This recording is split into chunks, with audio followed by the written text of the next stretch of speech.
This is The Baseline, discussing the hot button topics of the NBA. Welcome, everybody. You're tuned to The Baseline. Kali Warnshaw discussing the hot button topics of the NBA, our 2017-18 preview of the Pacific Division.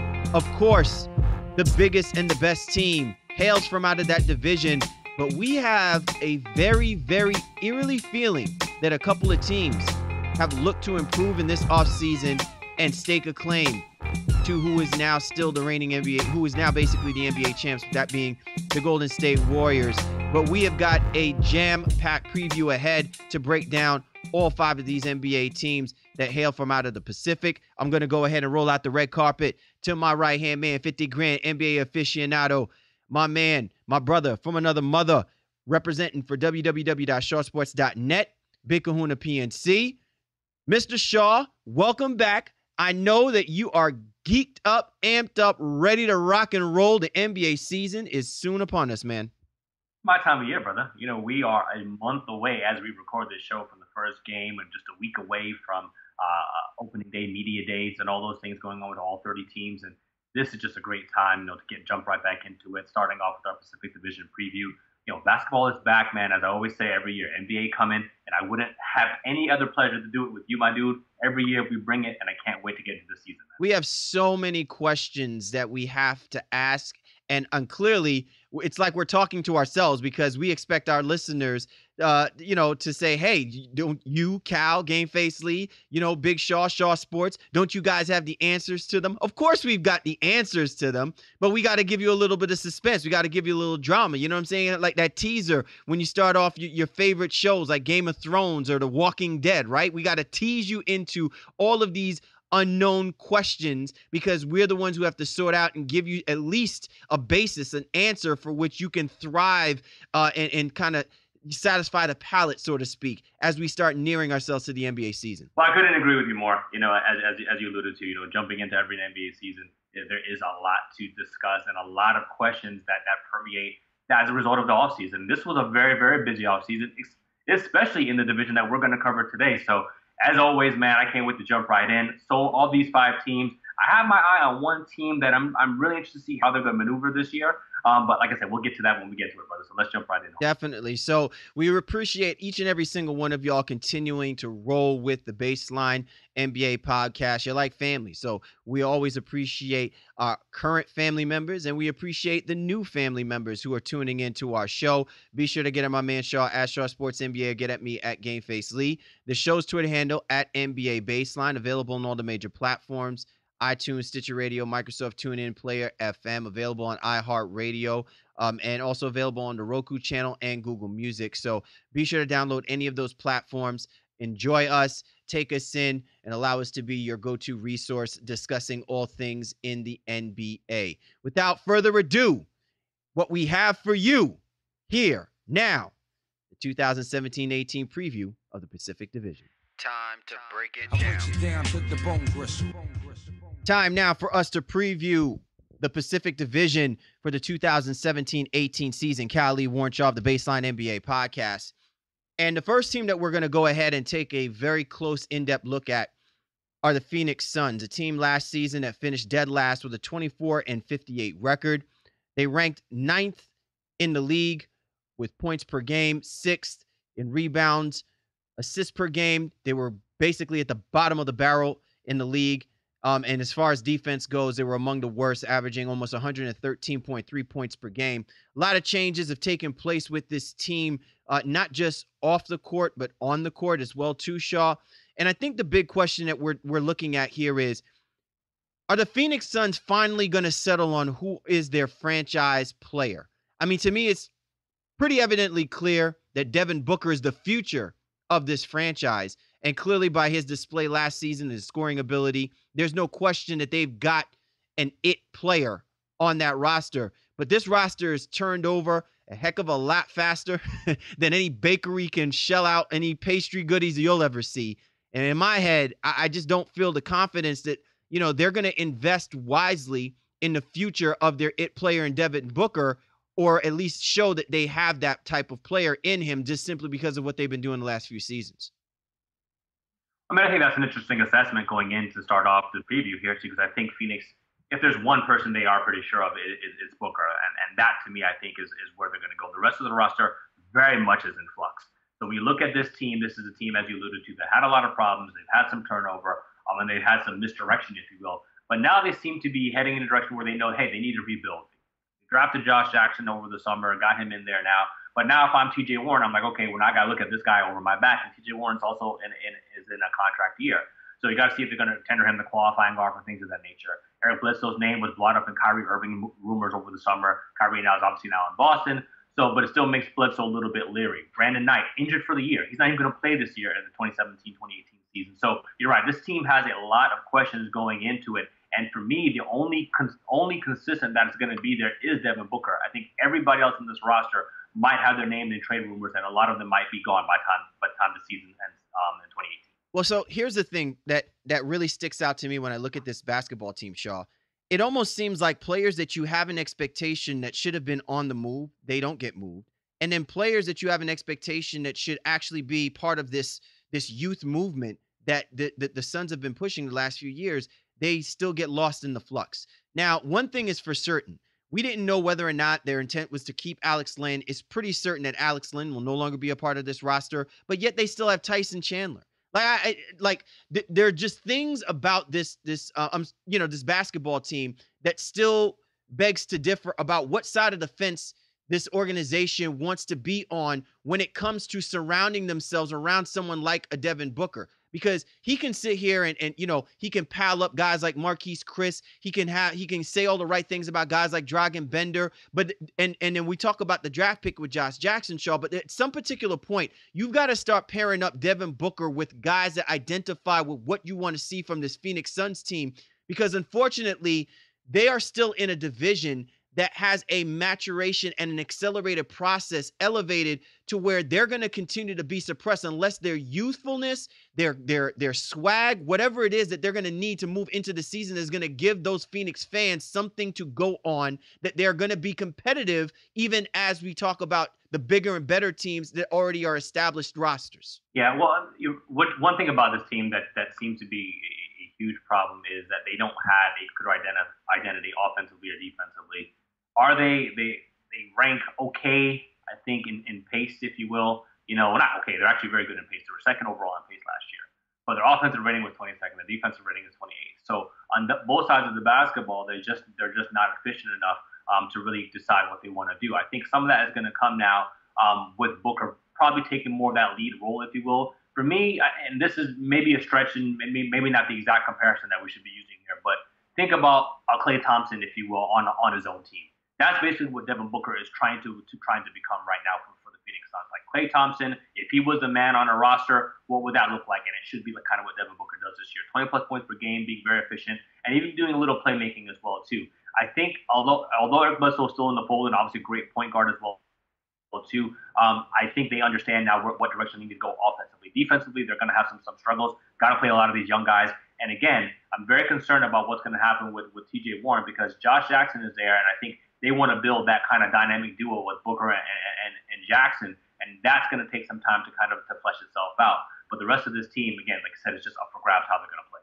Callie Warren Shaw here of the Baseline NBA podcast as we give you our 2017-18 preview of the Pacific Division. And the first team we're discussing right now, the Phoenix Suns, who finished last in the division this past season. When I look at this basketball team, Shaw, I think a lot of people want to feel a sense of positivity with the combination of Eric Bledsoe and Devin Booker. And you kind of touched on the fact that from a talent perspective, we could be talking about the potential that this team can go on. But I think injuries certainly has been one of the problems that's plagued this team. And no greater injury, I think, can compromise the development and the ascension that Devin Booker brings to the table. And I know I've belabored this idea because I guess to a point, Shaw, this team is going to be built around Devin Booker. All right. You don't just drop 70 points against a Boston Celtics team that found themselves in the Eastern Conference playoffs. And we're still talking about that upside, that potential of how he got to that point and what it's done to his status. But he's got to be paired with somebody reliable, and it's got to be paired with somebody that is equally driven to bring the best out of him. And we've been seeing that this Phoenix Suns team has been flip-flopping through that point guard position. So now if Earl Watson is still the head coach, and the premise or the idea is that you want to get Devin Booker to be the man, can it be playing next to a guy like Eric Bledsoe, who Shaw really has not shown that he can play a full 82-game schedule year in and year out? I think that's a great point, and that's why a guy like Bledsoe will definitely find his name in trade rumors throughout the regular season. They gave Tyler Ulis a long look at the end of last season, and for good reason. And Ulis played very well. I think he helped. I always go to my go-to is, what did he do in fantasy? And Tyler Ulis was a bad man in fantasy basketball towards the end of last year. Really are we talking a bad man, like, you know what I'm saying, like shut your mouth, save the drama for your mama? Or are we talking about a Stephen A. Smith kind of bad man? No, we saved the drama for your mama. Like Ulis was dope. He played well in the minutes that he was allotted. Again, statistically, again, they did not amount to wins for Phoenix, but they weren't trying to win. They were trying to improve their draft position. But I think Ulis has proven to be a capable backup point guard. So in the event Bledsoe is not healthy, which obviously is almost an inevitability at this point, Ulis will be able to go in there and distribute the basketball and kind of give them that change of direction. He's not a great defender, not the defender that Bledsoe is for sure. But he does give them something offensively and a guy who can run the show alongside Booker. Now, the questions that I have, though, really is in that front court. They have some veteran leadership on the team, Jared Dudley, Tyson Chandler. There was a question about Tyson Chandler last year, whether or not they wanted to trade him, and then he declined the trade. They said he wanted to stay and help be part of the rebuilding future in Phoenix and be that veteran presence. I don't know how he feels now. You know what I mean? And that's something that we'll need to see. To your point, Shaw, my next question is, what exactly is it that he's thinking about rebuilding? If the intent is that he wants to be there to coach up these young guys, I mean, there's realistically only one person that I think that Tyson Chandler can identify with and lean on and really coach up, and that's being Marquese Chriss. And we'll get into him in a moment. But what does it say now that they don't even have their quote unquote big man of the future in Alex Len there anymore, and essentially haven't really addressed that front court a presence that clearly the Phoenix Suns are going to need, regardless if they're going to be a team that likes to play small or a team that does want to establish some kind of large presence in the paint? Yeah, well, the Len situation, I don't know if it's, finalized. He's just kind of floating out there, and I don't really know what's going to happen. I mean, there's a possibility he could come back, play the 1 year, and try to do a prove-it deal and see if he can get what he can get next year in the summer. But in the availability that he doesn't come back, you're right. They are a little bit thin up there, and they would have to play kind of not necessarily small ball five, but skinny man five. Because Marquese Chriss, Dragan Bender, those guys are real skinny. They're light in the ass, and they don't have the requisite size to go there and play the five like in the traditional five sense. I mean, and that's just keeping it 100, right? So Chriss is a guy who's shown himself some ability, obviously to get up and down the floor, athletic dude. Dragan Bender hasn't really played much, and maybe this will be the year that he gets his shot there, especially if Tyson Chandler were to get traded or were just to kind of sit down and kind of get out of the way a little bit too. They re-upped on Alan Williams, who's a great guy. He's a bulldozer. He's going to rebound. He's going to do down there on the blocks. But it is kind of a mixed mash, if you will, of front court players, because none of those guys really shoot the ball very well, with the exception of Jared Dudley. And that's if you have him playing kind of a stretch four position. All right, Shaw, let's go ahead and focus our attention on who we really think that is going to have to be the next man up. If I understand, Eric Bledsoe can give you an easy 21 per game, which he did, but we're going to go on the idea that Eric Bledsoe is not going to be healthy throughout the course of the season. And I think all eyes now, if it's not completely fixated on Devin Booker, should be fixated on Marquese Chriss. So Marquese Chriss, really took a step up during the latter part of last season, really established his name as one of those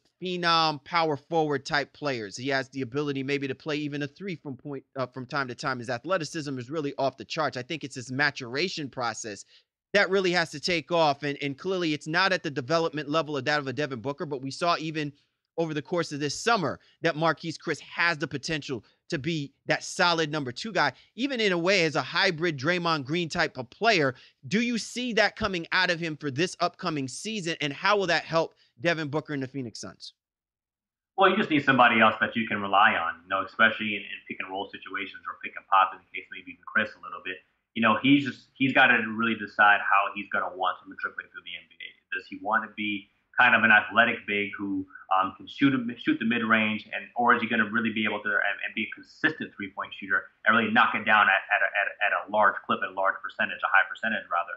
I don't ever think he's going to be able to be a playmaker and pass the ball, in the Draymond mold, if you will. I just don't think that's ever going to be his mold. But again, can he play defense? Can he block some shots and be a good help defender in that situation? So for me, it's how he plays alongside being a kind of maybe 2B-ish player off Booker in the inevitability that Bledsoe was not there. Obviously, he's third option when Bledsoe was healthy, and that's not even debatable. And maybe not even that. Sorry, that would be debatable because you would still have to take into the fact that T.J. Warren is a capable offensive player too. So Chris is probably a guy who goes a little bit further down the line when it comes to getting his touches out there. So what does he do, and what does he do well to earn minutes and to be out there on the court on a regular basis alongside Booker and Bledsoe? All right. So, Shaw, let's go ahead and look at what our expectations are going to be for this basketball team overall. In our segment here, we call it the over and under. Basically, the odds out there are saying that the Phoenix Suns will probably have 28.5 wins. I don't know where the half comes from, but it makes you pick over or under. Yeah, well, so, I just 28 wins or 29 wins. Yeah. Well, for me, Shaw, when I look at this basketball team and I look at the composition, the youth, and really the uncertainty with the veteran pieces that are around, Earl Watson, I don't know if I'm completely sold on him as a coach. I know maybe he's more of a player's coach because players have identified him. I'm looking at this as a team that I think will probably be around the same area. So I'm going to go with the under on this one. Yeah, I think that makes a lot of sense simply because all the things we discussed already, the injuries, don't know what the roster is actually going to look like, what they get back, what players they bring in, how's the chemistry look. There's a lot of things going on with this team. Again, Josh Jackson coming into the situation, rookie, does he get enough minutes? Is he happy with the role he plays? He's kind of fiery guy. So for me, I think this team is going to struggle a little bit, but show some in essence, some marked improvement in terms of chemistry, and then obviously with the development of Booker. I think if they get some of these situations done early, then maybe they can reach this 28-win plateau. But other than that, I think there's just too many questions. So I'm going to take the under on the Phoenix Suns as well. All right. And with that being said, Shaw, one of the things that we often talk about that stand out more than anything is who the iconic player is going to be on this team. And I think it's a safe assumption that regardless of what happens with Eric Bledsoe, regardless of whatever possible moves they do to fill up this roster properly, Devin Booker is certainly going to be the man in Phoenix. And I think the bigger question is can he have one of those type of campaigns where even though he's surrounded by a bad basketball team, that his play can kind of overwhelm people and really give, the Phoenix fans something, a reason to cheer for throughout the course of the regular season. In a moment. Hold on, let me jump in. Hold on, let me jump in real quick for you. And just for you. Just for me. Over under on Booker, 25 points per game. 25.5 per game. Let's go with the halves. 25.5 per game. Over under on Devin Booker. Points per game.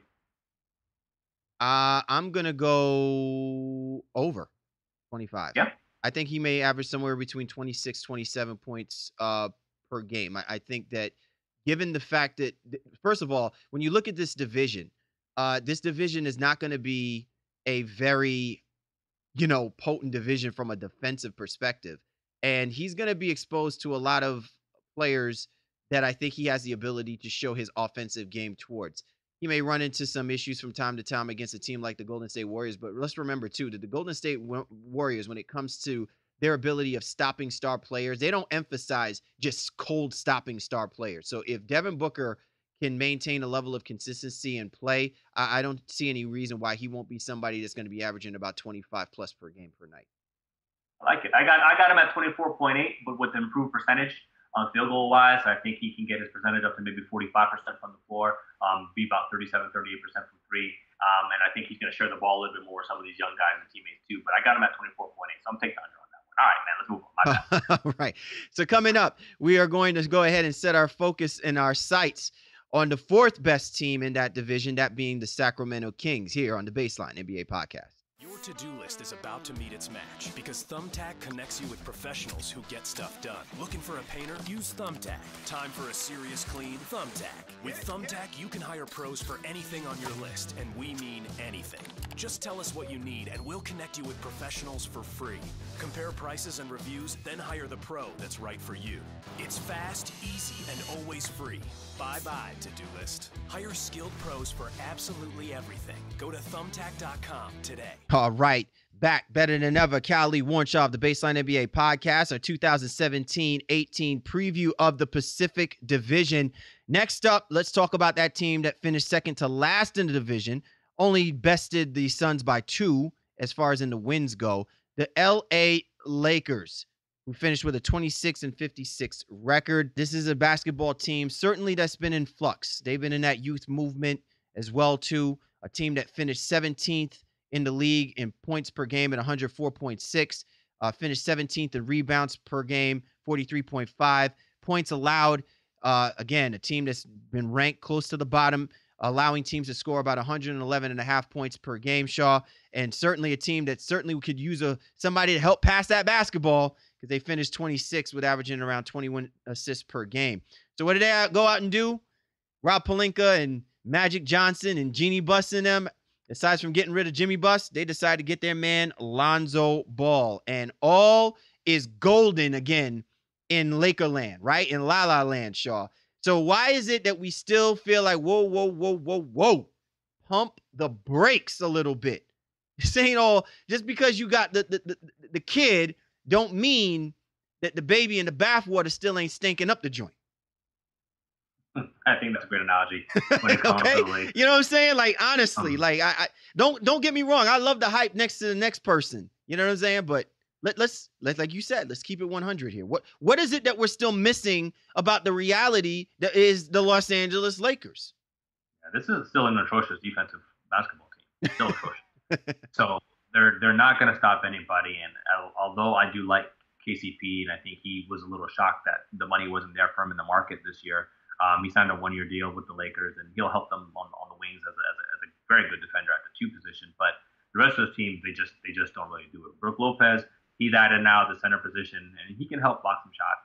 You know, I think he's average when it comes to his defensive in terms of his help defense and that type of thing. But he's not setting anybody up on the post and not really great as a defender individually. So for me, that's where the team is still going to really suffer and have some huge issues on that side of the basketball.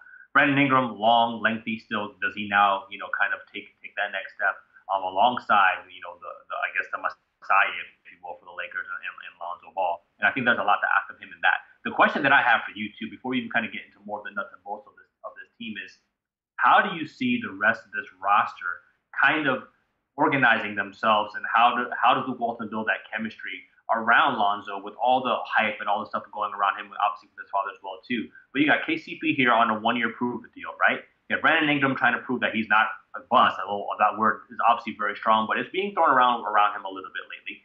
Julius Randle also, looking for his contract extension, and Brook Lopez also in a 1-year prove-it deal. He's at the end of his contract, so I shouldn't say it's a prove-it deal. But all these guys have vested interest in their own futures. How do they all get their stuff together with the distraction that is LeVar Ball with Lonzo Ball heading into point guard position? Well, Shaw, you just said it a second ago. What does Luke Walton do? Look, here's the thing that really jumps out at me, because sometimes, you know me, Shaw, I'm like the one that likes to retract and kind of hold myself back a little bit, and then sometimes I'm just free flowing and let things go. I want to revisit something about Luke Walton. It's not like Luke Walton didn't know exactly what the Los Angeles Lakers were going to be doing for this offseason. You knew that the Los Angeles Lakers were looking to pick up, and it was either going to be Fultz, it was probably going to be Ball. They were going to do all that they could to get their point guard, because somewhere along the line, what Luke Walton was able to show and prove is that D'Angelo Russell clearly was not that guy. Okay? And he attempted to move Russell around in different places. Maybe he felt like there's a way I can salvage him. But given the hype about this particular NBA draft, there was no way that Alonzo Ball could be avoided. And the thing that stands out to me is, what about these guys like Larry Nance? You know what I'm saying? What about guys like Randall? Like, what is it that these guys did they did in the offseason, not the offseason, this past season, that made you feel like, under Luke Walton, Lonzo Ball has players and pieces to work with. Again, this to me is a very similar situation to what we just talked about with regards to the Phoenix Suns, Shaw, where you just have these non-interchangeable pieces. Luol Deng on this roster, Corey Brewer on this roster, Jordan Clarkson on this roster. Like, what exactly is it that Lonzo Ball is going to do for these guys that some of these guys really have not been able to do for themselves or on other rosters with other teams? Brandon Ingram, he's almost like an afterthought. And I think the idea here is that there's supposed to be some kind of blending of of this new movement with Randall, Ingram, and Ball, but it's all mired with players that just completely don't fit the fold on this. So I think the greatest challenge really is going to be on Luke Walton's ability to get the best out of these non-interchangeable moving parts that's right now in Lakerland that I still think is a year away from them still figuring out what this roster ought to look like underneath Lonzo Ball. If Lonzo Ball is the man of the future. We've seen them do that dance over the last 3 years now with their first-round draft picks. Well, they're definitely a year away because you all know they're going heavy and hard in free agency this upcoming summer. So they're going to be shooting their shot at every potential guy out there, and that's why they have all these one-year deals that are going to be expiring, and they'll have a lot of money to try to give some free agents. So this roster is really for 2017, 2018. This is not what we're going to see in 2018, 19, barring anything very, very unforeseen happening with this team. So to me, it really does become a question of do these guys really get into the, kind of like the Jason Kidd mentality? If Lonzo comes in there and is really like super pass first, let's get everybody in their touches, I want to find you guys in the right spots, then maybe it works because everyone's getting the ball, they're sharing it, he's not really trying to score that much, and he's just getting everybody in the right position, and that's going to put them in the mindset that they need to be. But again, it could go horribly wrong because there are so many agendas with all these guys, and they have more so than I think a lot of teams that are out there. We all know NBA teams, they have drama, and everybody has their stuff that they need to deal with. But this team, especially for the position that they put themselves in for 2017-18, it seems like it's even that much more. Again, I don't need to recount everything, but even like you Howard mentioned, Larry Nance, hey, he's a guy who wants his minutes, man. Kyle Kuzma is a rookie, and I understand he's going to make the team, and maybe he's not going to get a whole lot of minutes, but he played very well in the summer league, and that's the guy you maybe should be trying to find some minutes for. Does Luol Deng and Corey Brewer, do they need to really get those minutes and get those touches out there? So in addition to Kuzma, as you even alluded to, we still have Jordan Clarkson on this roster as well too, and Clarkson is a guy who I know is going to want his touches, and I think he's going to be searching for some type of maybe even Sixth Man of the Year award if he gets the appropriate minutes and can get those requisite touches under Lonzo Ball and Luke Walton, I guess, ultimately. So for me, too many questions on this team, and that to me makes me very, very leery about how good this roster could be, despite everybody being hyped about Lonzo's coming. But Shaw, it's like, so here's the thing that just really boggles my mind, though. Then why go out and get these guys, Corey Brewer? Why are you still hanging on to guys like Luol Deng? I personally believe that while you may think that there's a good combination there with Jordan Clarkson and Lonzo Ball, why do you really need Jordan Clarkson? I'm not saying that Jordan Clarkson shouldn't fit what the Los Angeles Lakers are looking to do. But the question is, does Jordan Clarkson really fit what you're trying to get out of Lonzo Ball? Because, look, that's exactly what the Lakers put themselves in with the hype surrounding drafting Lonzo Ball. Okay, forget LeVar Ball, forget the big baller brand, forget all of the hype. We saw what Lonzo Ball could do in the summer league and where his potential is.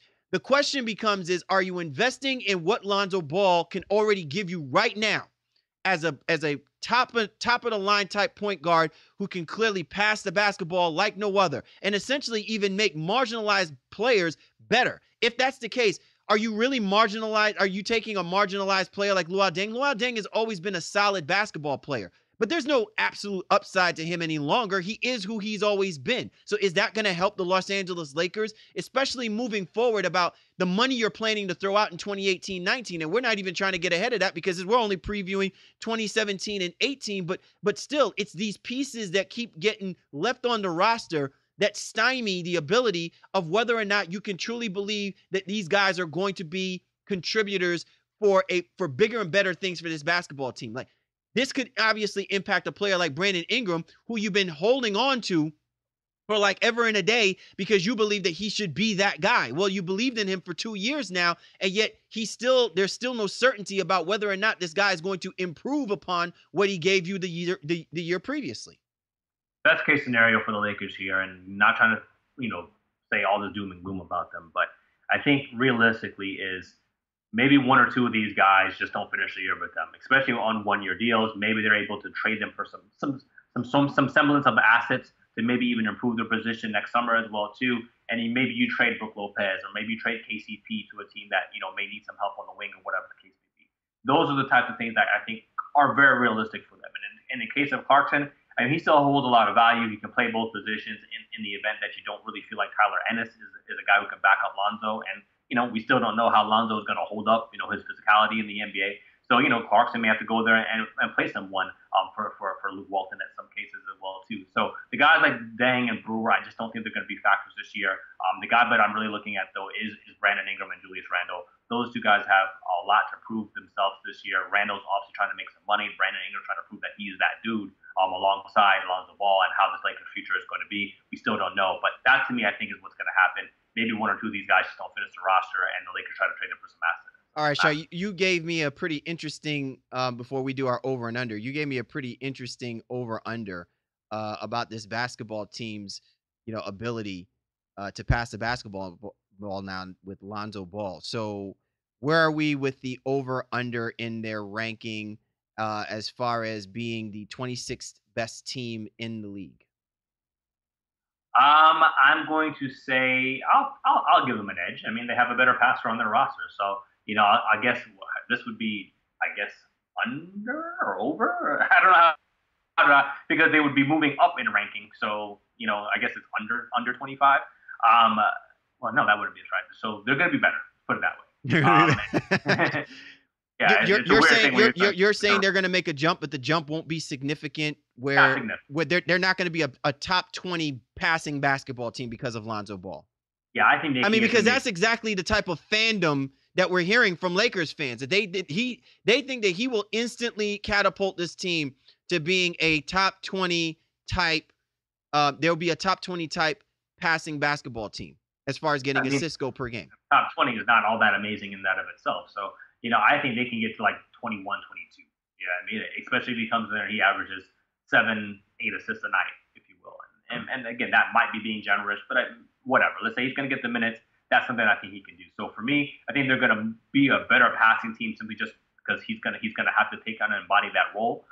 But I don't think it's going to be significant enough to make the Lakers making all these great improvements in terms of their wins and all the other percentages that are associated analytically.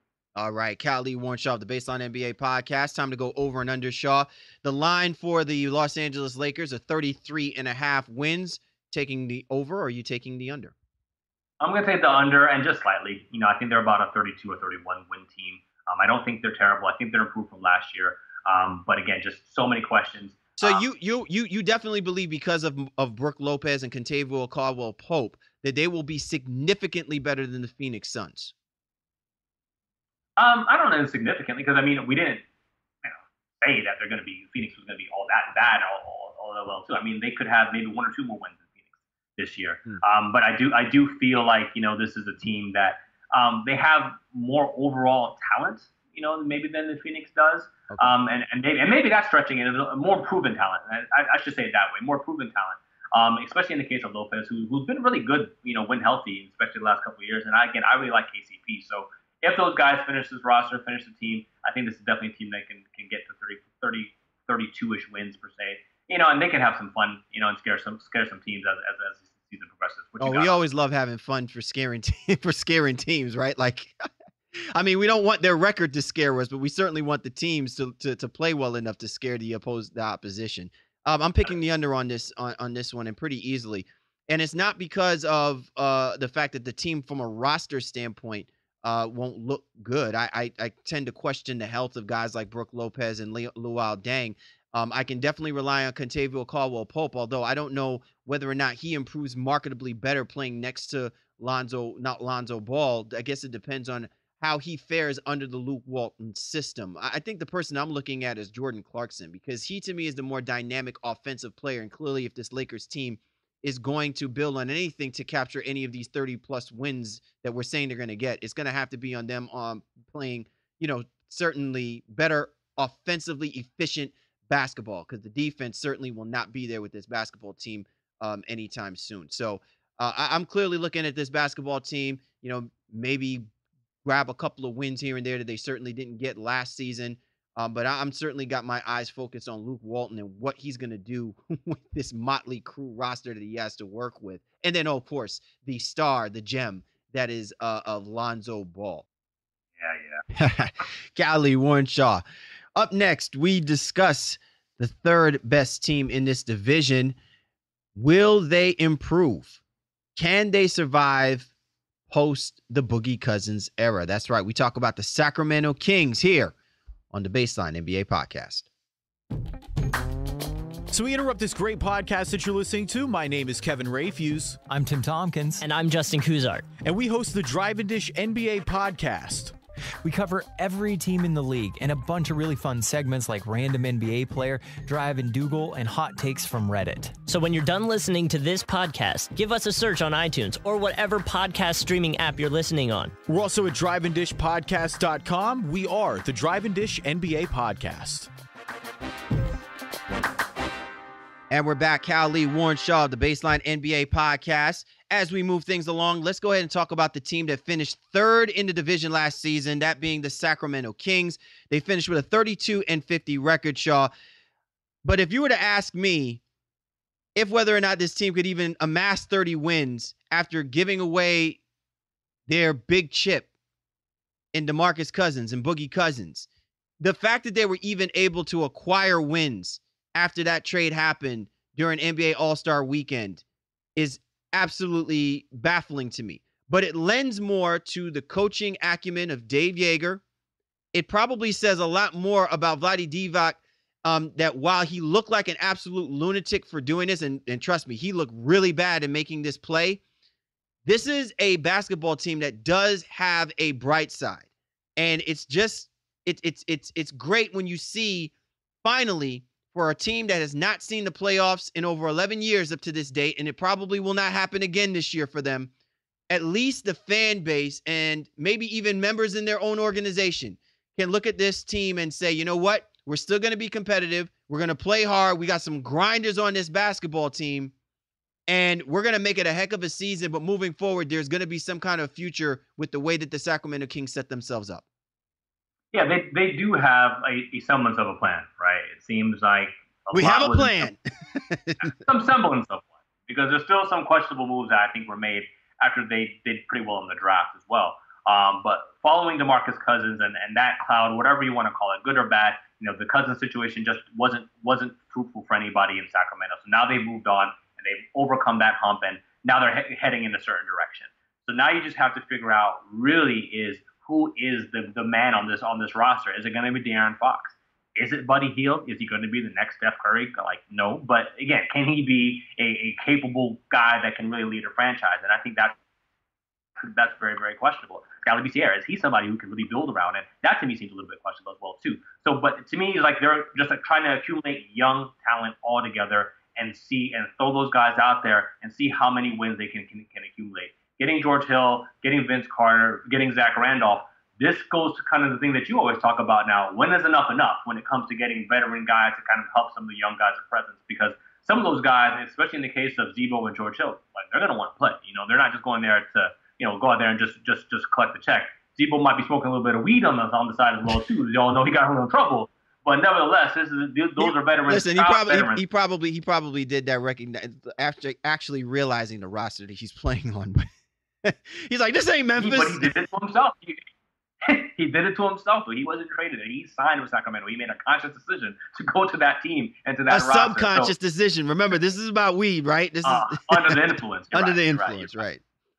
But, all jokes aside, I think Z-Bo in the right mindset can definitely be a great influence to guys like Scala and Willie Cauley-Stein. I think in that mode, he really can help those two guys really develop. So then but Shaw, then herein lies the rub. Scal and Willie Cauley-Stein.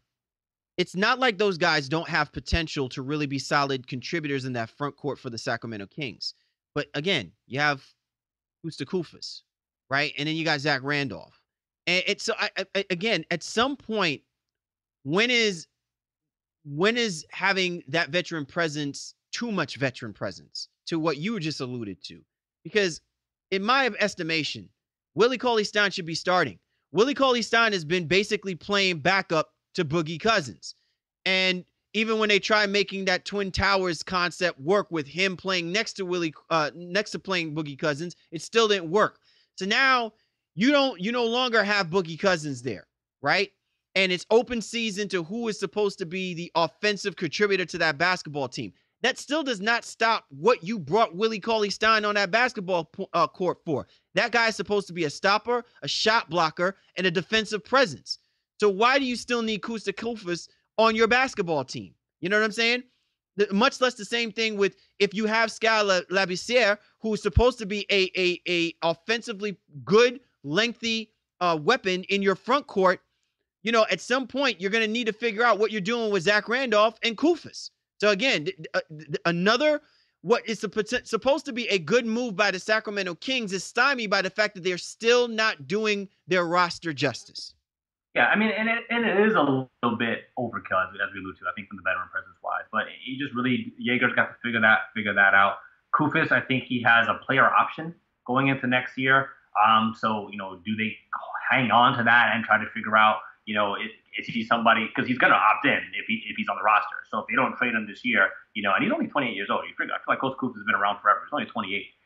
But that's somebody who I think is really going to see limited minutes this year because, as you alluded to, Schroll has to play. You know, he absolutely has to get out there and get minutes on a regular basis. You know, get 30 plus minutes a night from here moving forward.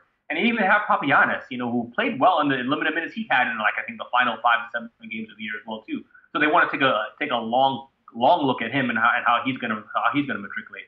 The question for me though really is, what are they doing at the wing position? One of their big reporters came out and said that the team really seems to be leaning towards Garrett Temple being the starting shooting guard, which would mean Buddy Hield will be coming off the bench. And that doesn't seem to jive with anything that's been said previously. So again, I don't want to put a whole lot of credence into that, but it does beg the question between Hield, they got Bogdanovich to come over, they got Garrett Temple, Malachi Richardson's still there.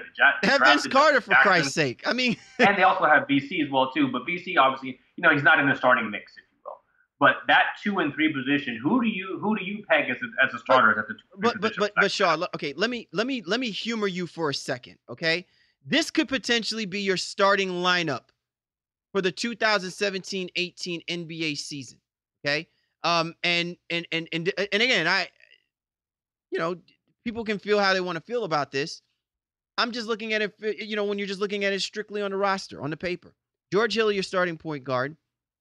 Possibly Buddy Hield, right? But we're saying, to your point, Shaw, that it could be Garrett Temple as your starting shooting guard. Your small forward, it's possible that it could be Malachi Richardson. It could be Justin Jackson, right? Skal Labissière may wind up starting. But listen, is it completely a foregone conclusion that Jaeger won't implement Zach Randolph in there because he knows what he has? You know, who knows what'll happen in training camp, right?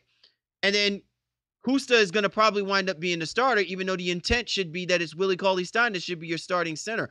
But I'm saying, Shaw, when you look at that starting roster, is that screaming out wins to you?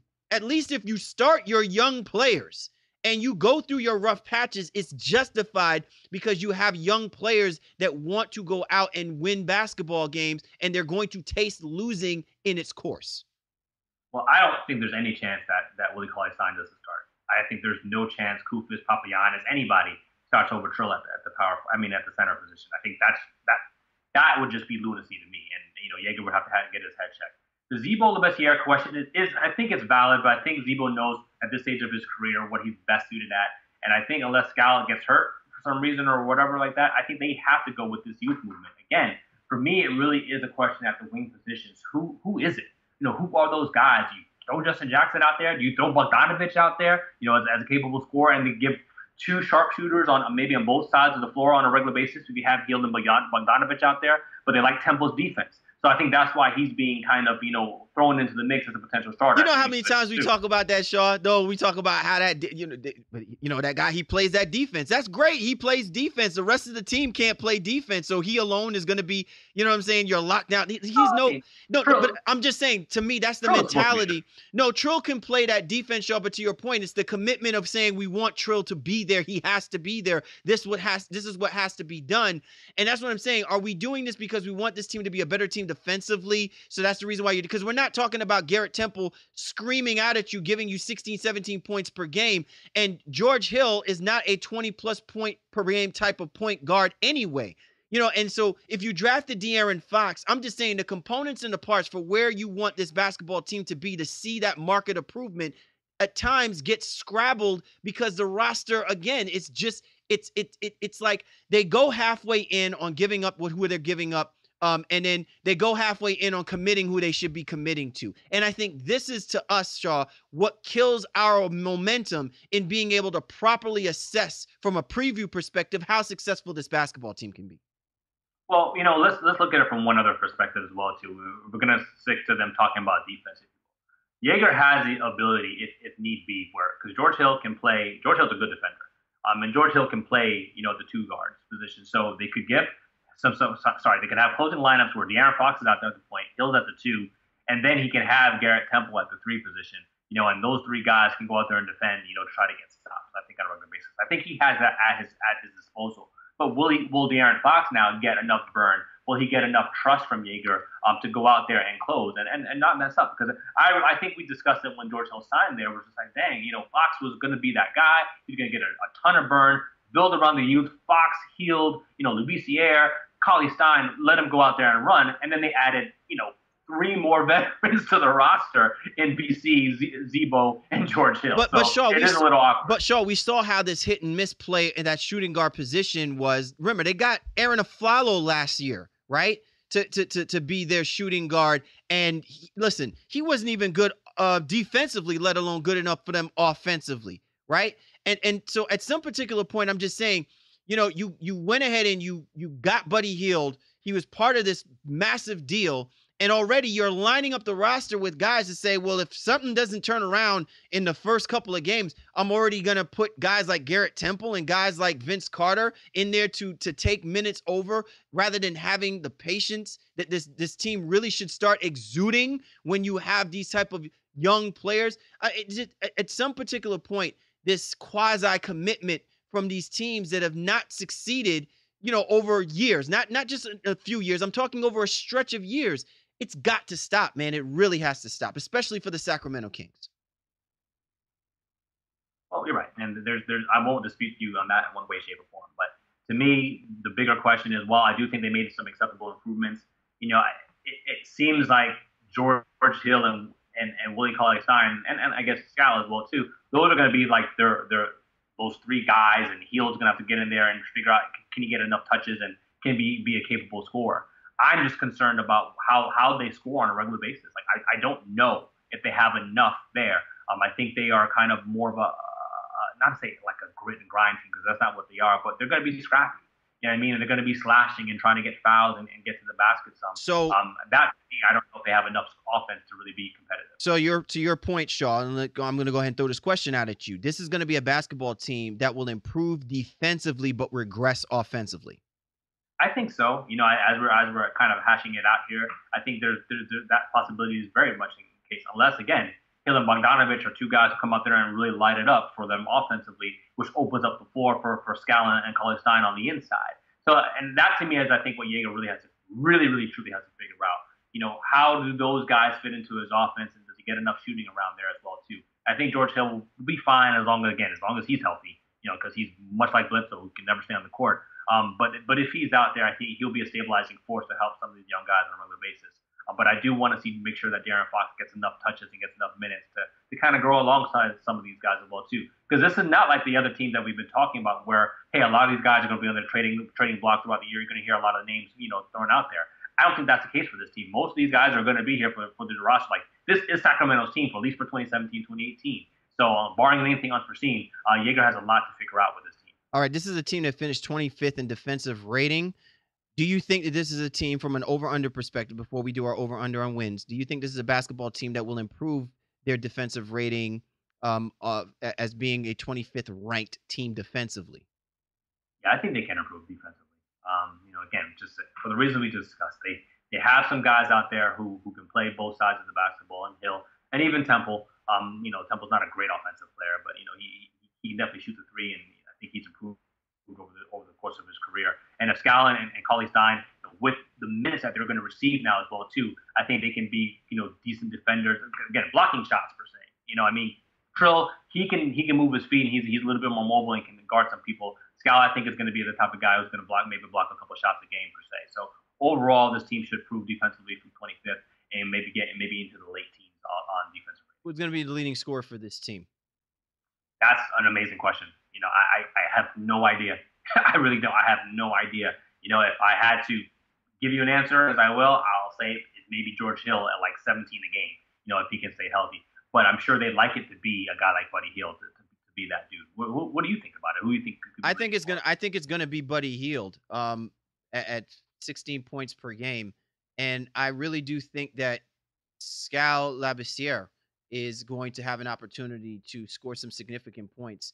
And depending on what happens by trade deadline time, or whatever happens like after post All-Star weekend, whether or not we see this process between George Hill and De'Aaron Fox, if Joerger actually starts seeing that De'Aaron Fox really should start taking things over moving forward, this team markedly becomes better through him.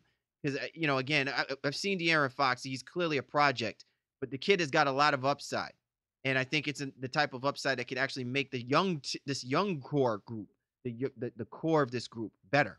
But because of that, I think it gets compromised until we see what Joerger does with the roster as it is through the course of that season.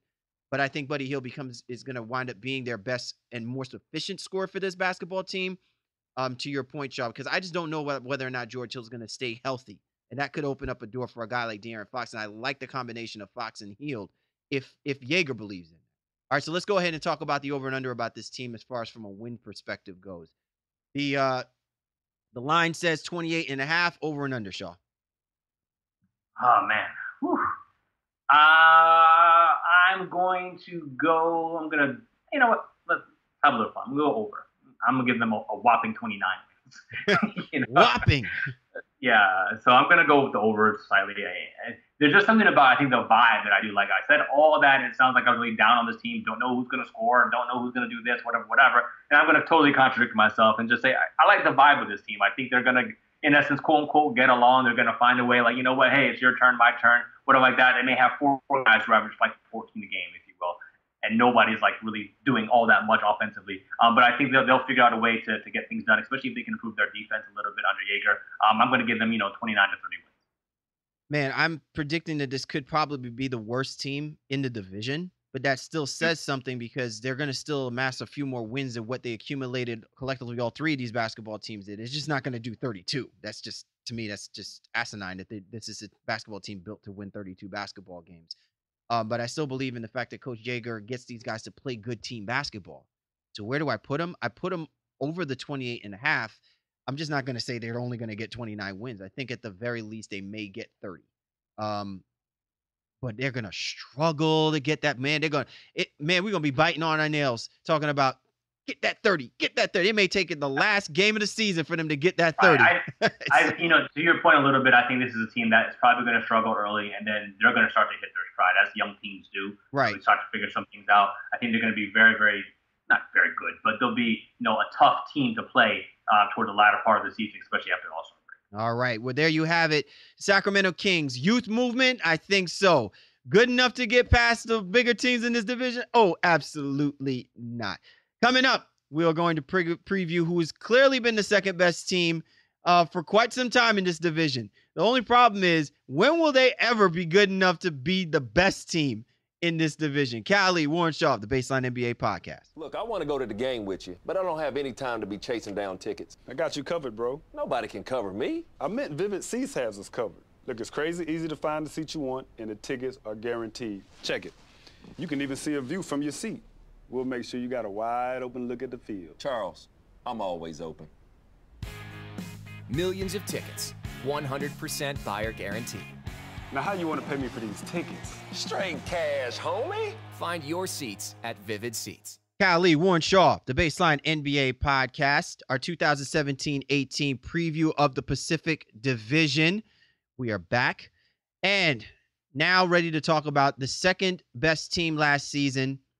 Significant changes in this offseason.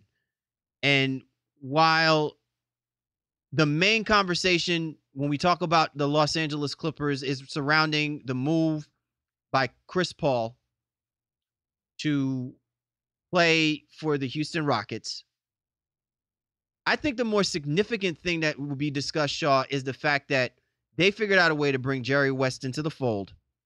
And he figured out that Doc Rivers can't be both president of basketball operations and be the head coach of this basketball team.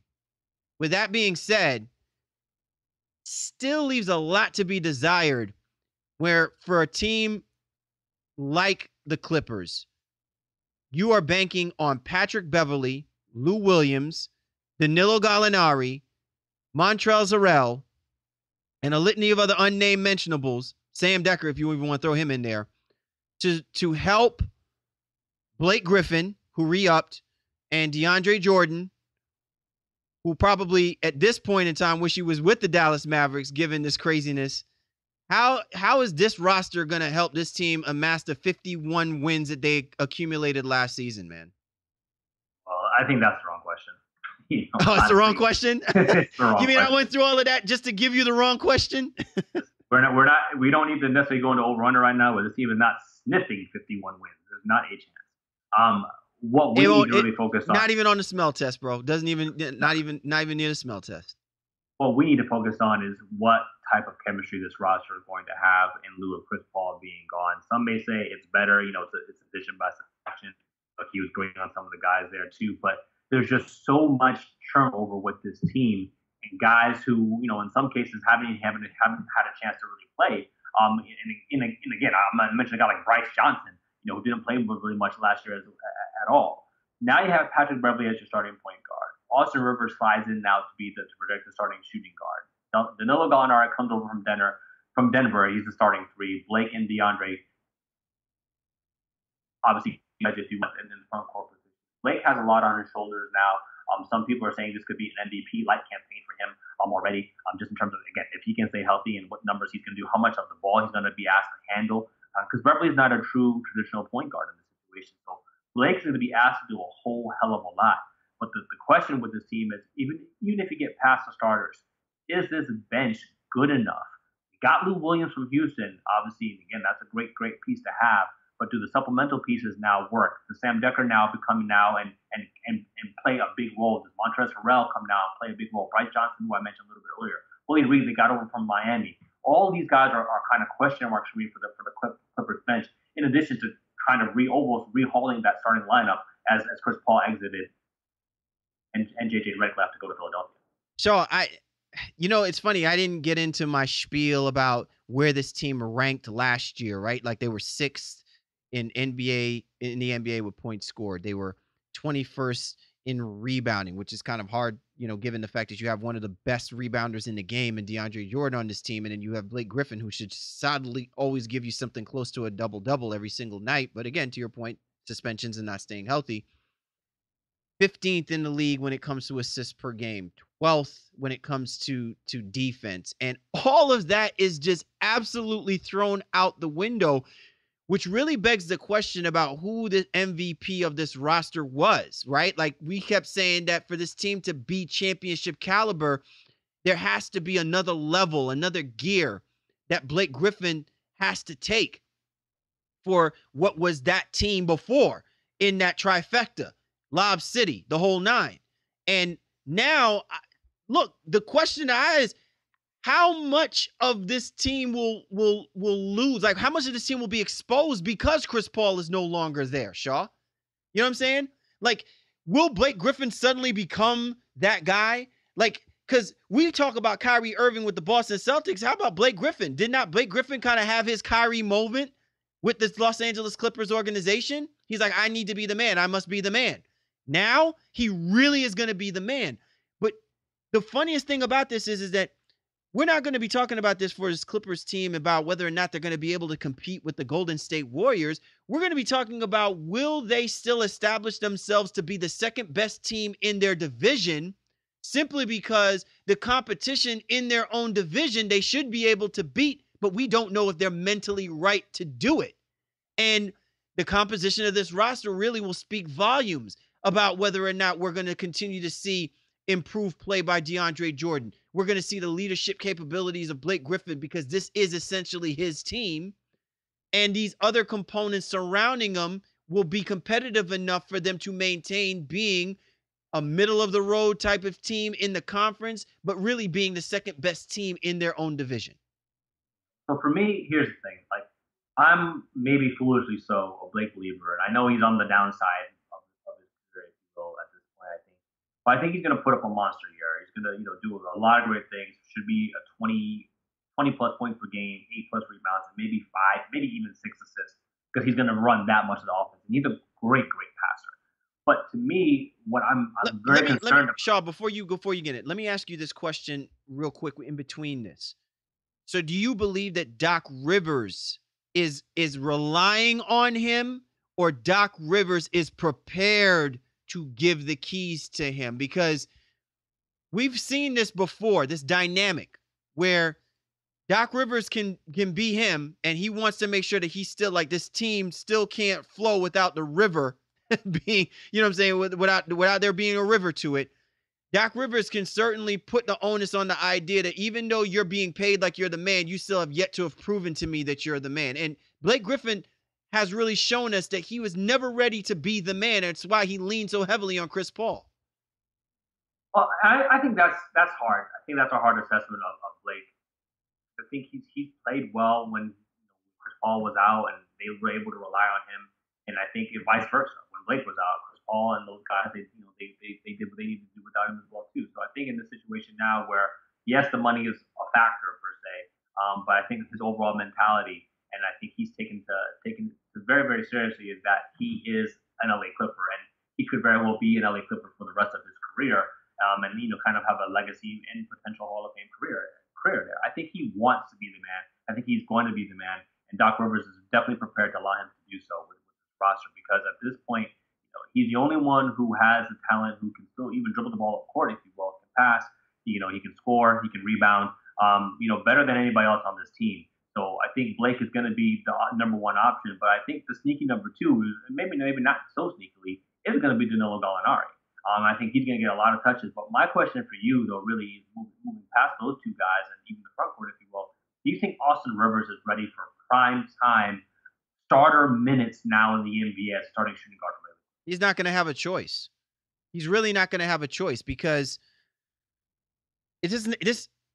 We're all going to sit here and put this on the idea that it's because it's still Doc Rivers is the head coach and he's going to show favor to his son. Let's be real about something, that while Austin Rivers is certainly, no Kyle Lowry, he's certainly, no Eric Bledsoe. Austin Rivers has definitely put the time in and the work in, and he's been a reliable basketball player for this team. I think to your point, Shaw, when we talk about is he ready for the prime time, it's because we're still questioning the rest of this backcourt. Now, there's certainly no way that you want to put this kind of pressure on Lou Williams to step up to be the starting two guard. I think that he recognizes, after his injuries and where he's been on other teams, what his role should be for this basketball team. And Doc Rivers knows he's going to lean on Lou Williams to be that guy, like his Jamal Crawford. So yes, Austin Rivers is going to have to be that dude.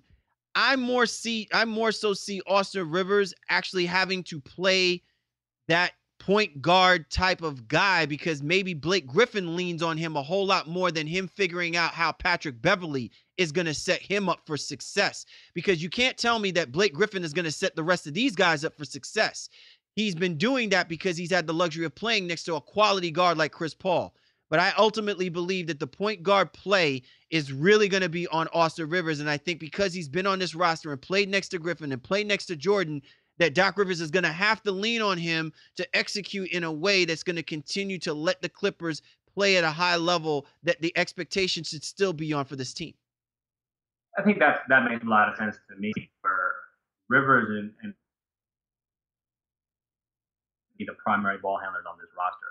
The question now then becomes when you get into that bench, and then if one of those guys are on the bench, who is going to be that? So is it does he come here now as a 30-year-old rookie, from Europe, and to come here and really be effective as a 6'5" point guard, or is he going to be like Pablo Prigioni, if you will? I know he's taller than Prigioni is, but Prigioni had limited success in his time over here, so we just don't know who's really going to be able to run the offense for this team. And then even outside of that, when one of those two guys are on the bench, who is going to be the offense outside of Lou Williams too? So to me, they have some questions, and that's why I feel like a guy like Sam Dekker really has to come down and really evolve into a role that I think he might be capable of, and I'm sure Doc Rivers thinks he's capable of as well too. I think Dekker is going to have a great mentor in front of him in the form of Danilo Gallinari. Even going back to Gallinari a little bit, that's a guy Doc Rivers has been coveting for a long time now. So Gallinari and Dekker could be a great 1-2 back, great 2-1-2 punch at that small forward position. But it really does depend on, hey, do they get acceptable scoring outside of Blake Griffin and even DeAndre from the front court outside of. When you look at this basketball team, Shaw, though, and for years we've been talking about how the Clippers have needed to address their 3 position. They've needed to address their small forward position. And you just mentioned it a second ago about how Doc Rivers has been fawning for Gallinari, bringing him over anyway, anyhow, in essence. Is it not too little too late? Because the way that this team is structured, how much emphasis really should there be about Danilo Gallinari being on this basketball team, other than being the great pure scorer that he's always been playing for the Denver Nuggets? That he is going to exact the same kind of influence for this Clippers team that is clearly going to be predicated on a hybrid style system that Doc Rivers has basically had the luxury of playing with because of Chris Paul. Again, that dynamic is not there. So it's going to be interesting to me about where Gallinari truly fits in the fold, because I don't think that the 3 position ultimately is going to be the weakness for this LA Clippers team. And you can overcompensate by having Dekker, Wesley Johnson. Remember, they drafted Bryce Johnson from out of North Carolina. I think you can get away with youth to help this basketball team, as much as now it still has to be predicated on your backcourt and solidarity working with Blake Griffin moving forward. Yeah, they're a day late and a dollar short for sure at filling the small forward holes that they've had for years.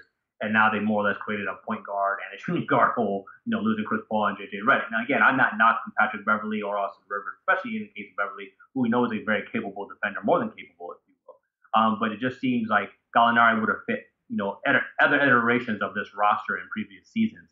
So now he's going to go here and he's going to play well. And I think, again, the same thing. As long as he can stay healthy, he'll be, give them 17, 18 a game, playing off Blake Griffin. But this team does have a lot of questions, especially in that backcourt, because we just don't know how it's all going to mesh together. But Doc Rivers, we want to give him some credit as a good coach, more than a good coach, a great coach, if you will, in a lot of instances. But does it amount to this team making a playoff push? I think we probably still have the second best team in the Pacific Division, but are they playoff worthy? That's a very interesting question to ask. If perhaps as we'll have the conversation, how good are the Clippers with all this change in turnover to the roster? All right, y'all, let's do our over-unders real quick here, right? Not for the team wins just yet. I'm just curious because of the extensive conversation that we've had about Blake Griffin. You're buying into Blake Griffin having an MVP-like type season. So let me go with your over-under about points scored per game for Blake Griffin. Will it be over 25 points per game? Last season, 21.6. So are we talking more than 25 per game? Under. I think Blake is going to take on too much of the responsibility of facilitating to be focused on plus scoring on a regular basis. I think he maybe ups his points per game to the 22-ish, 23 range per se. But I think he's going to be doing so much trying to get other people involved that he's not going to be able to get to 25. And he's still a little limited in that, unless he's added the 3-point shot, which I haven't seen, I don't know about. He's still a little limited in that regard. So he's not going to be able to stretch the floor. So I think under 25 for sure, but definitely an 8. Well, I mean, he shot 33. He shot 33% from 3, but he only averaged about 2. So your expectation is that he's gonna take more attempts shooting the 3 ball this season?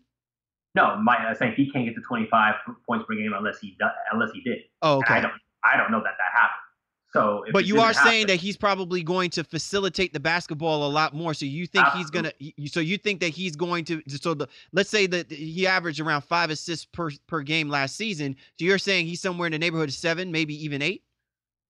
No, not that high. I'd say 6 and maybe 7. 7 is like high end. I think he's about like a 6.5 assists. I think he's going to jump from the 5 for sure. But I don't know 8. I mean, if he was to be like 22, 8 and 8 this season, that'd be amazing. But I that might be pushing a little bit much for Blake. But I think he can definitely do the 22, 8, and maybe 6.5. All right, DeAndre Jordan averaged around 31.7 minutes per game. Over under about those minutes going up with Chris Paul being gone.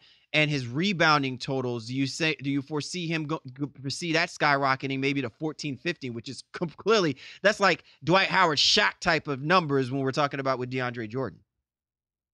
Yeah, assuming he can stay out of foul trouble, I think the minutes definitely go up to maybe the 33-ish range, 34. I mean, they obviously want to keep him healthy as well too. Luckily, he hasn't had too many problems when it comes to that. And the rebounding rate, I think, yeah, if he gets plus more minutes, stands to reason that he'd rebound a little bit more. 15 is a little high, but I can definitely see him in the 13-8, 14-2-ish range per se, especially just with the increased role that he has. And again, these are lofty numbers. Not saying that these are going to equate to wins. These are individual statistics, for both these guys, and I think they're going to put those numbers up there. I mean, and for me, and I'm going to throw one back at you, is this year DeAndre Jordan makes the All-Star team? I think DeAndre Jordan does make the All-Star team. One, Boogie Cousins is no longer well, no, let me not say that because he's with the Pelicans.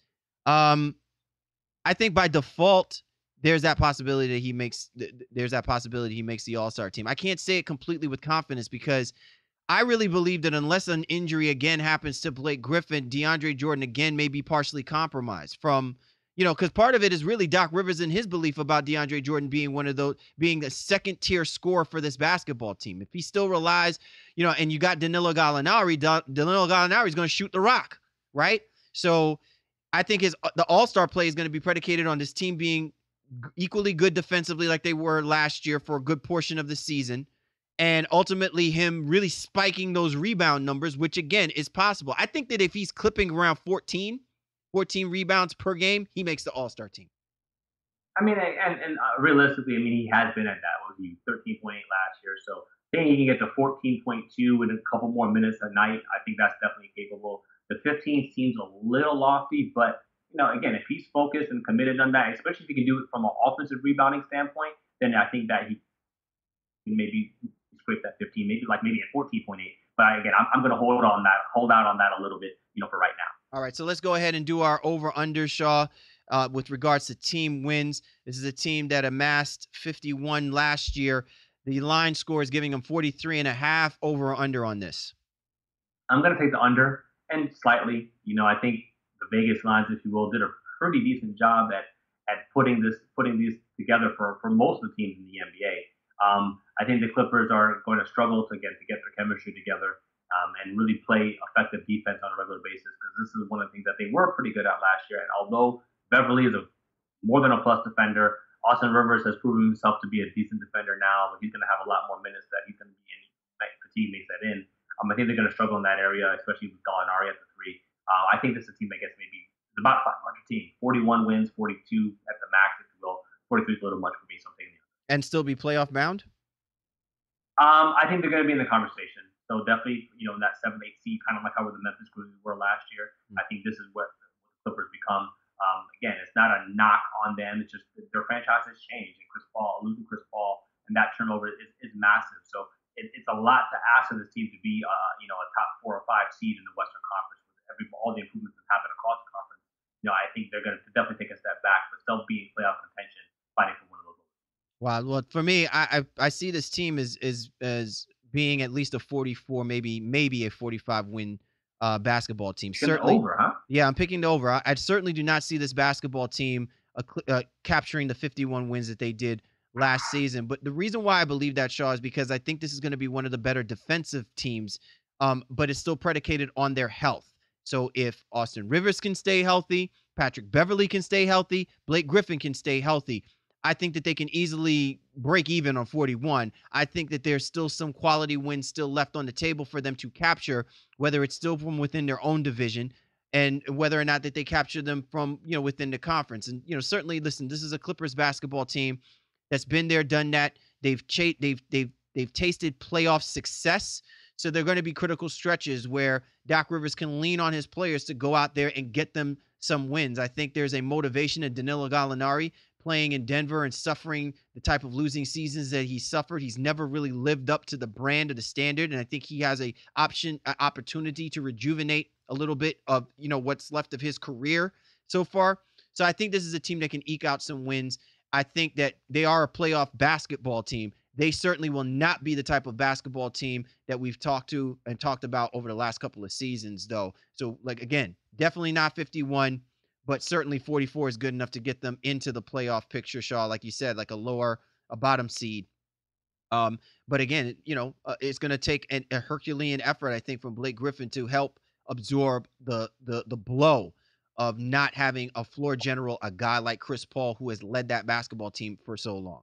Callie Warnshaw, the Baseline NBA podcast, a 2017-18 preview of the Pacific Division. Up next, we talk about that last team standing, the team that won the division, the team that won the conference, and the team that ultimately won the NBA championship, the Golden State Warriors, that team that represents the town. Could this team actually be better than what they already are? Can they be even more potent than what they showed us this past season? We'll discuss whether or not this Warriors team is everything and then some on the other side. Holiday rentals? Search Home to Go Gold Coast from $36, New Zealand from $39, Home to Go Bali from $29. Home to Go, the world's largest holiday rental search engine. Go to Home to Go now and save up to 60%. Home to Go.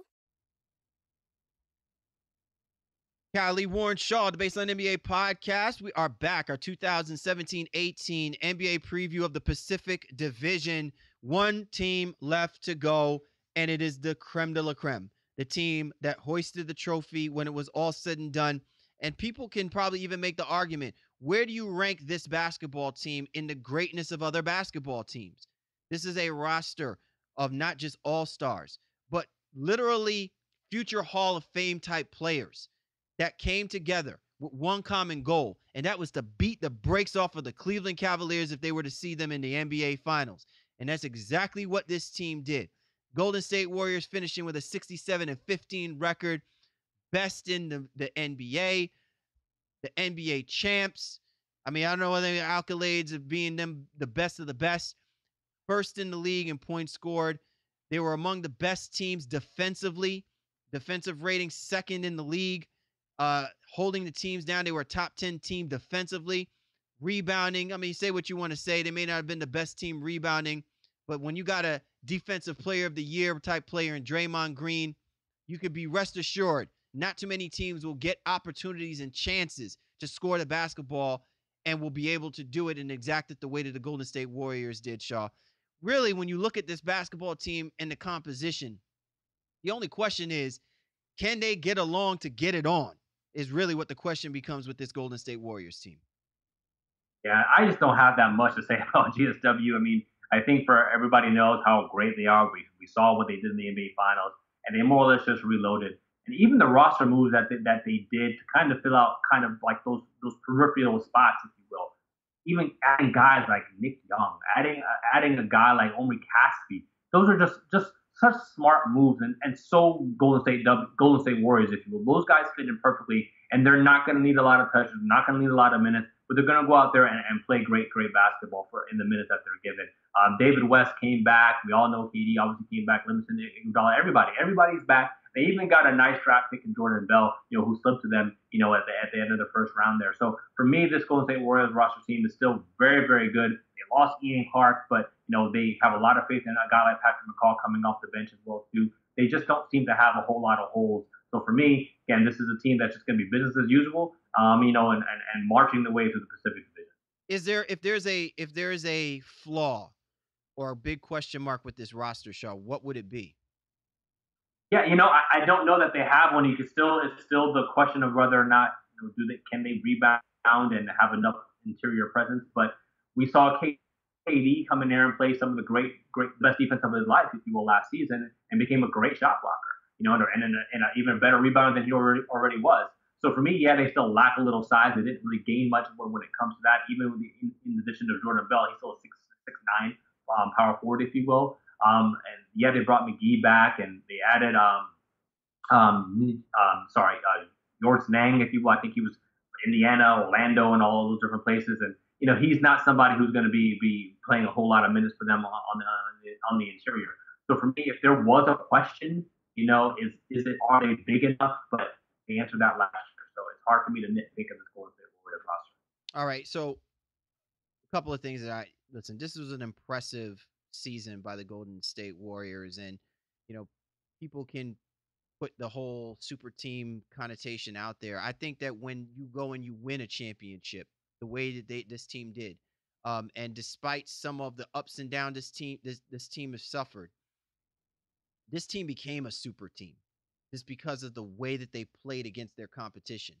To finish the playoffs with a 16-1 record, and listen, many can make the argument that had the scheduling of the way that the NBA Finals was set up, maybe this team really should have gone 16-0, against the Cleveland Cavaliers, because really you saw throughout the course of that whole NBA Finals that the Cleveland Cavaliers had nothing on this basketball team. And, some people can make the argument about whether or not this Warriors team really exposed the roster that the Cleveland Cavaliers have. Were they just living in a pipe dream? Were they living in the world of that of a LeBron James? And we've seen what the Cleveland Cavaliers have had to do in this offseason. But what we've seen this Golden State Warriors organization do for their roster, for their basketball team, could make this so dangerous that in itself, to your point, Shaw, because they didn't go out and do anything absolutely crazy. They went out and they just filled in needs. Like, it's almost like that next man up mentality. And it's almost like when you put a name in around some of these players, that the expectations are that they should be able to seamlessly fit in and execute. And maybe to some degree, Shaw, do things that they were incapable of doing through the course of their own NBA career prior to coming into Golden State. Like Nick Young's never been known to play committed defense. You think that he's going to be able to find minutes under Steve Kerr without playing that committed defense that the Golden State Warriors demand of these guys? He's probably going to be guarding 3 guys when he comes in just to keep those minutes that he's playing with. Patrick McCaw, he's going to probably play like a point guard type of role for this basketball team, other than playing the 2-guard like defensive stop style that Klay Thompson is. But that's the expectations from this basketball team. That's, to me, is what cognifies a super team. When these guys can't even figure out their own roles, they're so good at what they're doing within the team that they just go out and do it anyway. I think you're hitting the nail on the head there. For me, this is a team that is almost going to be Spursian, if you will, just by virtue of being around some of these guys and now being within this organization.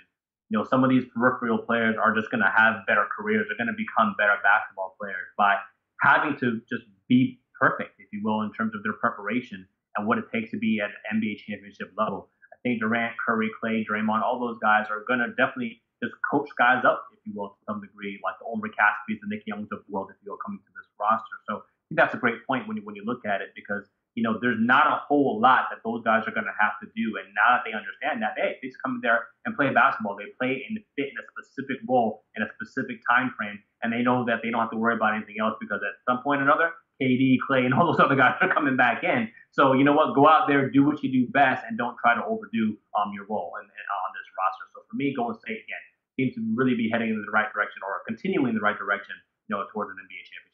Do you think any one of the players from this roster, from this championship team, is going to suffer a hangover? I mean, look, Steph Curry becomes a $200 million man.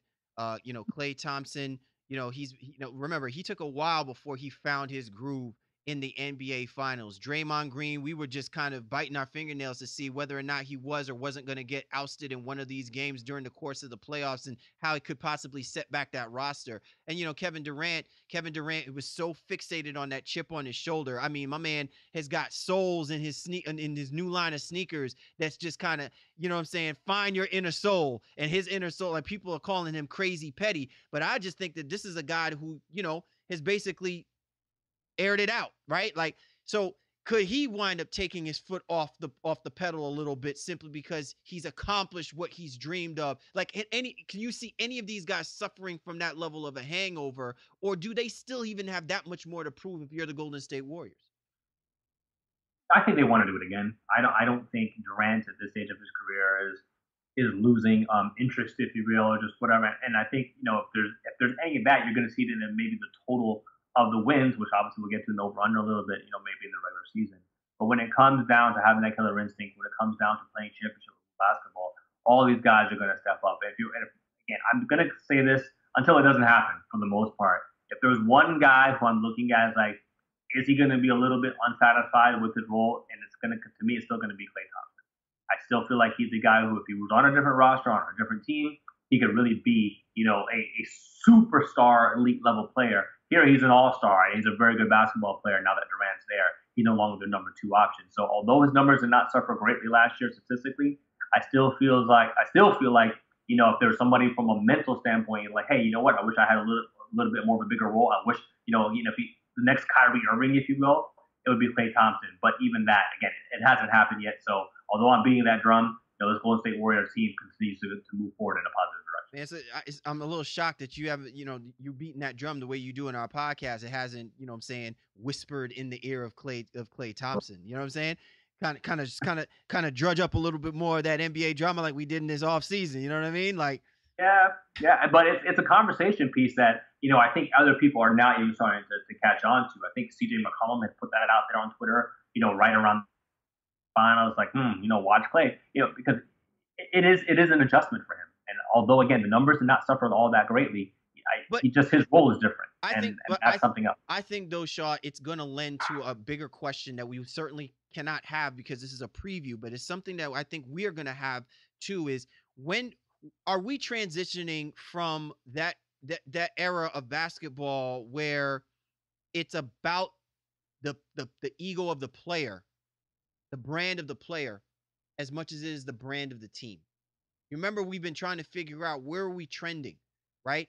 We go back to the early 2000s when you had the team-oriented type rosters, the Detroit Pistons, of the world, knocking off the star-laden teams like the Lakers. We take a team like the Miami Heat, knocking off a team like the Dallas Mavericks, and then the Dallas Mavericks knocking off a team like the Miami Heat, the San Antonio Spurs. We've only seen these in patches.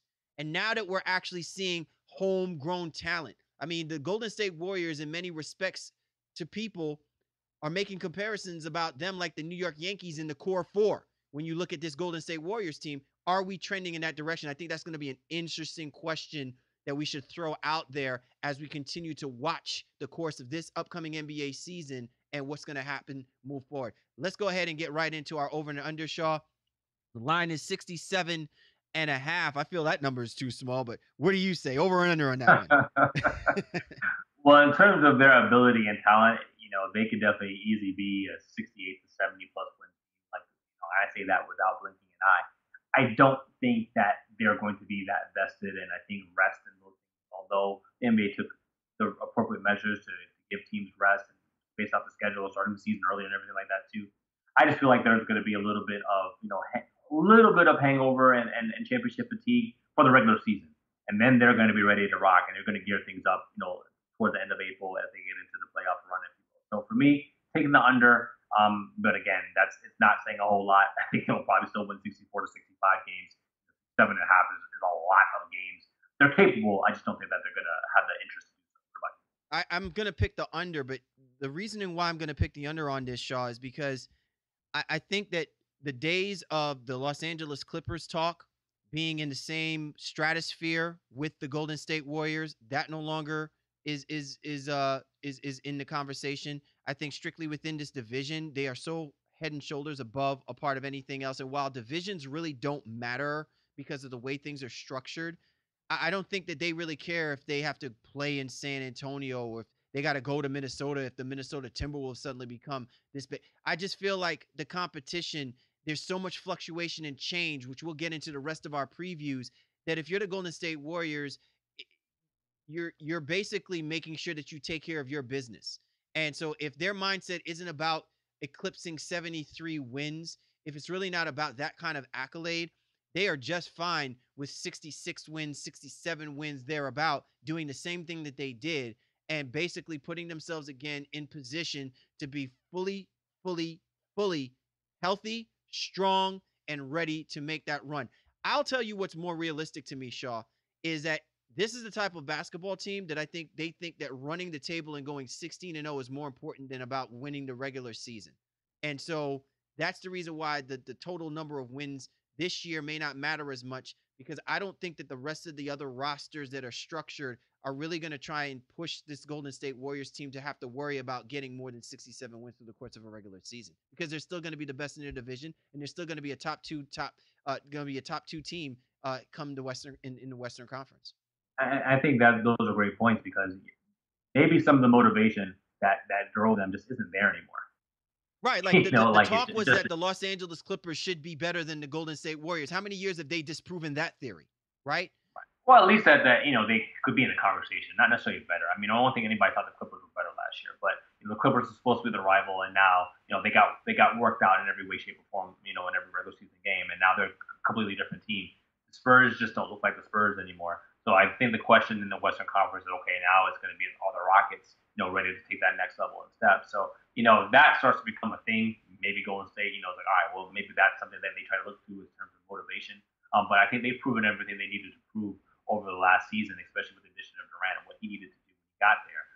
So, you're right. They just don't have the requisite motivation to be a 67, 68-win team anymore. But they definitely have the talent to do so. So if they tap into that, then I guess all bets are off. But again, we both don't think that's going to be the situation. All right. Well, there you have it. Callie, Warren Shaw breaking it all down. And so, by the looks of things, Shaw, clearly we must put everything in its proper perspective about who we feel is going to be the best team, obviously, in the West of the Pacific, all the way to the worst team. So let's go ahead and I'm going to start with you, Shaw. 5 on up to first. Who's less and who moves to the best? All right, I'm going to go with Phoenix, taking up the rear. I think it might finish even almost exactly how it did last season. Phoenix, LA, Sacramento in third, the Clippers are Clippers second, and then the Golden State Warriors are going to be the first team in the division. So that's what I got, man. Same thing as last year with slightly different win total. This is tough for me, man, because I really honestly see the Phoenix Suns being a decent basketball team. But to your point, they're such a misnomer. And I think they're going to suffer more than they garner. So to your point, I see the Phoenix Suns being the 5th best team. I clearly see the Los Angeles Lakers, while they still have Brook Lopez, I'm a little iffy about this dynamic with him, Luol Deng, and these guys. I just don't know whether or not it's enough to counter a team like the Sacramento Kings, who I just think they may actually be, because of youth, and they've got a couple of good pieces and some solid veteran guys that might work a little bit better. I find them to be probably the 4th best team. Then I have the Sacramento Kings. The Clippers clearly going to be the 2nd best team. And the number 1 team, no question, the Golden State Warriors. I think most people will probably put the Lakers over the Kings. I mean, it's probable. Yeah. Most people will. And it's definitely a possibility the Lakers could be better than Sacramento. We're just not thinking it right here on our show right now. We're not trying to be hard on them, guys. We're really not trying to be hard on them. But I listen, Lakers fans could take solace in the fact that if they do become the 3rd best team in their division, it will be quite a leap from where they've been the last few years. Improve on 26 wins, get into that 30th range, be attractive for those upcoming free agents in the summer. Hey, we're making positive strides, if you will. Hey, it's all part of the master plan of Magic Johnson and Rob Pelinka, so we can get on board with that. Most definitely. All right. For each and every single one of you guys, thank you so much for tuning in. Callie, Warren Shaw of the Baseline NBA Podcast. This is our 2017-2018 NBA preview of the Pacific Division. Be sure to check out our podcast as we will continue to drop our previews and our predictions for the rest of the divisions for this upcoming NBA season. Callie, Warren Shaw, keep us locked, keep us tuned in as we continue to discuss the hot button topics of the NBA. Until next time.